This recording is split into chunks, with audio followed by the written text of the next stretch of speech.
Teamwork isn't just nice to have in business, it's the undisputed competitive advantage.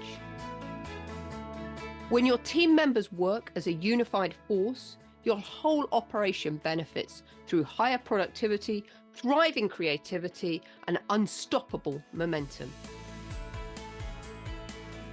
Welcome to the Impactful Teamwork Podcast, where we share with you strategies and tactics to help you develop game-changing teams so that you and your business can make a real difference in the world.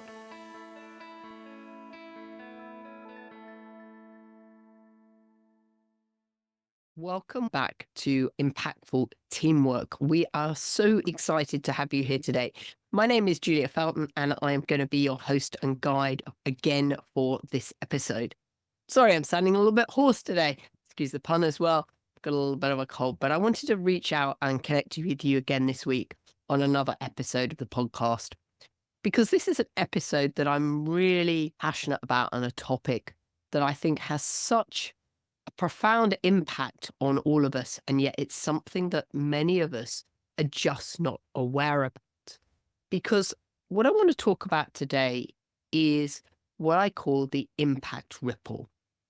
And the best way for us to think about this is, if you think about a stone dropping into the water, think about the ripples that come out from that stone as it hits the water. In life and business, each and every one of us is always creating this impact ripple, but most of us are pretty unaware of that. And of course, this has a massive impact on our teams and the people we work with if we're not self-aware about the impact we are having on them. So this is why I wanted to delve into this topic today. So if you think about that analogy of the stone just hitting the water, that first point, that first ring of the ripple is really the way that we're impacting ourselves. And then as the ripple expands, this might be the way that we're impacting our teams or perhaps our family members, the people around us. And then that cascades into the impact within the organization. And then a further ripple impacts to the way that we interact with our stakeholders.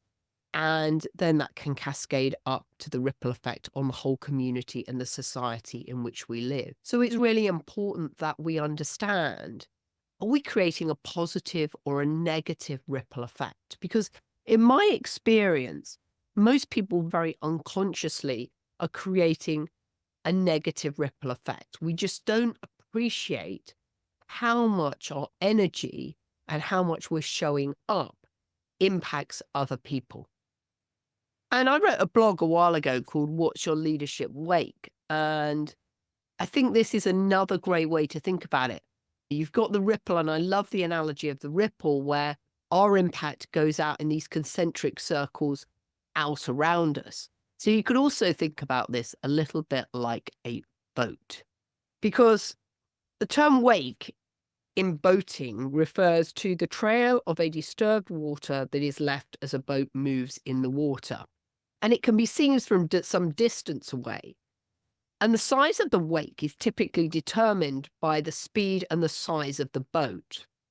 But whatever the magnitude of the wake, the one thing that is certain is that every time the boat moves, this wake is created.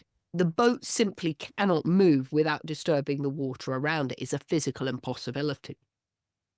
And for leaders, this is a really important concept for us to recognize, because in the same way that the boat leaves a trail behind it, so does the leader. This is all due to the law of cause and effect. And we'll delve into this a little bit more in a moment. Whenever a leader, or anyone else for that matter, enters into a relationship with somebody else, we leave an impact, a wake. And of course, as I said earlier on, this can either be positive or negative. And a great quote I'd love to share with you is from Kip Tindall, who's the co-founder and chairman and former CEO of the Container Store, who said, "Someone who's very mindful of their wake and has the mature and sobering understanding of how powerful his or her wake is, the kind of person we want to be connected to." So the way that you show up impacts how others experience you, and therefore the quality of the interaction. So impact ripple, leadership wake, We're all doing it, each and every one of us every day. So it's really important that we have some self-awareness about these ripples that we're creating, because this is really going to impact what happens in our business. So this oblivion to our leadership wake, our impact ripple, I think can be seen time and time again in business. I think many of us maybe don't even realize, as I said, the impact that we're having on others. But if you just think about it, I'm sure many of you have walked into a room and you just know that there's something off in the room. You can tell somebody's having a bad day. And you've probably also experienced in a work situation, maybe your boss has walked through the room and they just leave this path of devastation behind them. They're oblivious to what they've done. And I know that I've worked for a boss like that. They've just walked in, they put some throwaway comment out, and it just creates pandemonium. And everyone's, oh my God, I don't know what to do. So this is just an example of how a leader can have this massive impact around them, because they were just unaware of the impact that they were creating.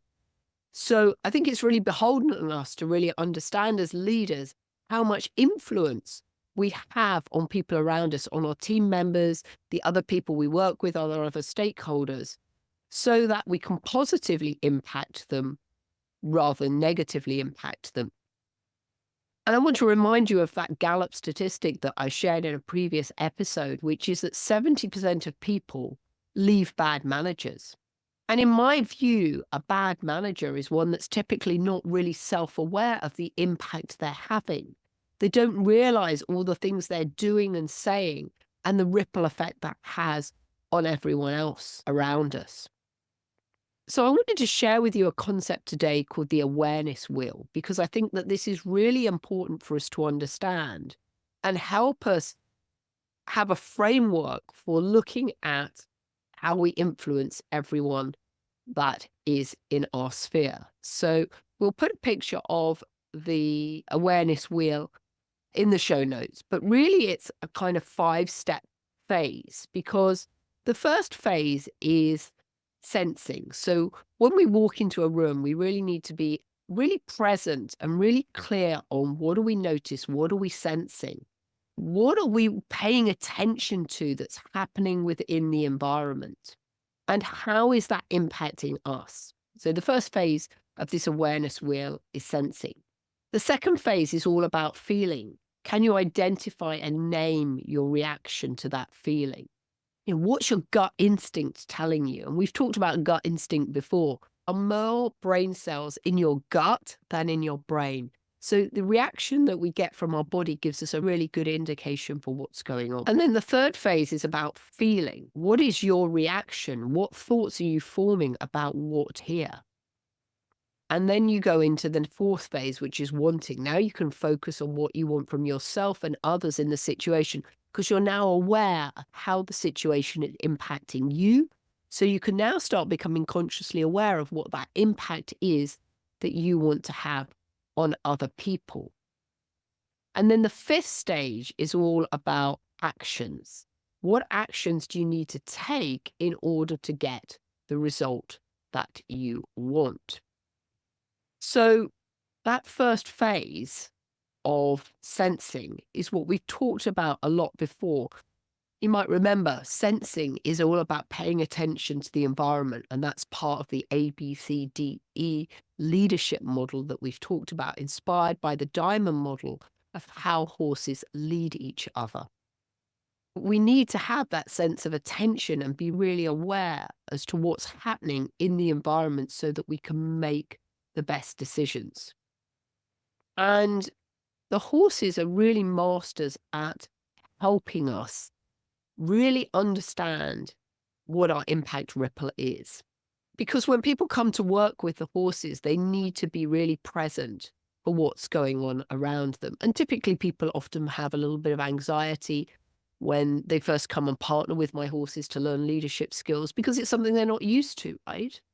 And again, we had a leadership retreat with the horses this week, and exactly that happened. A number of people had some anxiety. And no big surprise, with people were stepping out of their comfort zone to do something different, something they'd never done before. Once they're with the horses, then they really need to start getting aware of what their body language is telling people. Because when we get anxious, for example, or scared, we tend to hold our breath. And I know that sounds strange, but we often don't think about how important breathing is. And when we're creating this ripple effect with people around us, we're not just doing it with our words and our physical actions. People are also observing us. They're observing our body language, and our body language gives people a big clue to what's going on for us. And your breath is a really good way of telling people what's happening inside of your body, because people forget to breathe when they become anxious. This is the power of nonverbal communication. I don't think we talk about enough in business about the power of nonverbal communication, because there was some research done that showed that nonverbal communication was responsible for 55% of what people interpret about what's going on for us. 38% is based on our tonality and 7% on our words. So the horses are always reading our nonverbal communication and can give us great feedback. So if you're with a horse and you start holding your breath, for example, and remember, you're probably not even doing this consciously, the horse will pick up on that and go, wow, Julia's anxious about something. I wonder what that is. Maybe I should be anxious and scared about it too. And it was really interesting when I used to live down in Sussex. A lady used to ride past my house pretty much every day, and she had a very high performance horse that she was riding. And the horse was always really anxious and agitated. But when I looked at the woman, she was so taut and fixed on the horse that she was giving all the signs that she was anxious that something was going to happen. She rode past my house one day and I said to her, "Do you think you could just breathe for a moment?" And it was just palpable. She actually would, and the horse just relaxed in that moment. And it's the same for our teams. Our teams know when we're carrying that high level of anxiety and anxiousness in our body, and we need to release that and let that go in order to inspire confidence in others. So our body language can create this whole field of energy around us that is really important. And we can use our energy and our breath in two ways in terms of our impact ripple, because as I said, we can release our energy and that can help everyone else release things around them. Another example was not that long ago, I brought two of my horses in from the field and I left two of the horses out in the field. And the two left out in the field, the girls, and you've met them, Bracken and Thistle, they got very excitable that their friends had left and they were running around and they were bucking and rearing and their energy was just off the Richter scale, so high. And there was no way it was safe for me to go in the field at that point in time. What I had to do was I had to stand by the gate, I had to ground myself, and I physically had to deep breathe and just slow my breathing down so that I could encourage them to realize everything was safe. Because at that point, they were fire-breathing dragons, right? And I wasn't going to go into that level of danger. So by my deep breathing and releasing and really grounding myself, I helped them ground themselves and move back into a much more calm state. So I was in a position that I could go in and halter them and bring them out the field as well. And there's a concept that we sometimes use called box breathing, which is a great way to help you ground yourself. And effectively, the motion is that you breathe in and count for 4. You hold your breath for 4. You breathe out for 4. And you count and hold your breath out for 4. So it really works very well as a way of helping to recenter yourself, particularly in any situations where things get a little bit heated. We can always change the energy of a situation and therefore the impact that's making by the way that we show up. And if you think about this in a business context, for what I've just shared with you, when people are in a heightened state of emotion, people get really emotional, don't they, sometimes in the workplace. It's very difficult to communicate with people in that situation. because they're not really listening. They're a bit like my horses. They're all excitable. In that moment, you can't have an effective conversation with them. So you need to slow down and change the energy of the situation. And I think the power of thinking about nonverbal communication is so much more important in the remote hybrid world that we live today, where we're doing so much stuff online. It's difficult, I appreciate, to read body language. So much easier when we're face to face. But when we're in a virtual environment, it's a lot more difficult, which means that when we are having calls on Zoom or Teams or any of the other platforms, we have to really pay attention to what's going on for our colleagues. Particularly if you're leading team members and you're really not seeing them very often, I would really encourage you to consciously plan in time that you can have conversations with people, not just about their work, but about how they're feeling, and really pay attention. And you maybe use the spotlight feature to really have a look at what their facial expressions are, what their body expressions are, because that will really give you some clues about what's going on for people. And we'll do some future episodes on how to lead in a remote environment. So important that we remember that body language is always influencing people. And this is why we need to pay attention, because it's those subtle shifts in people's body language that can give us, and their energy, that can give us a clue to what's going on for them. So post-COVID, obviously, and even still now, I think to some extent, some people don't want to engage in hugging or meeting people. And certainly when we were at the height of the pandemic, we had the 2-meter rule. Where I was living, one of my colleagues that I was in my bubble with, I guess, for want of a better word, during COVID, we went out to the store to collect some fencing equipment for the farm. And she had completely forgotten about the 2-meter rule. And it was so interesting, into a store. And she kept walking towards the sales assistant. And the sales assistant was stepping back. And I could see the sales assistant was feeling more and more uncomfortable with my friend approaching. And my friend was just was oblivious. She just wasn't reading the body language. And in the end, I had to go, hello, you need to not approach that person. They're not comfortable with you being that close to them. And they had completely forgotten. But it was a classic example of somebody not paying attention to what was going on around them in the environment. So there is, in fact, as we've been talking about this ripple effect, there's this ripple effect, this wake of nonverbal communication in how we're influencing everybody around us. Really, my lesson and my invitation for you today is to really be aware of what's your impact ripple. How is your energy and how you're showing up influencing those around you? Is it influencing them in a positive or a negative way?